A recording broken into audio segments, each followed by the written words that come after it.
my oatmeal with banana potato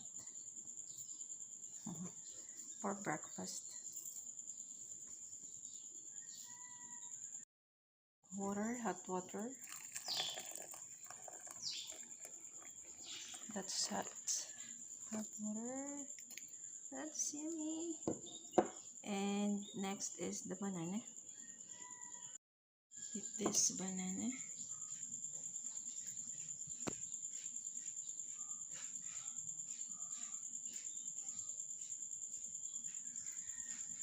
Mix it.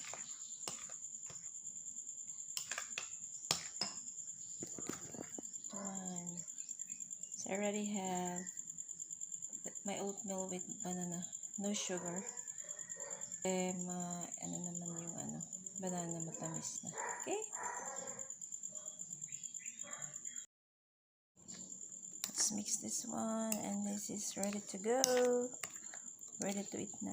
Let's eat my oatmeal for breakfast.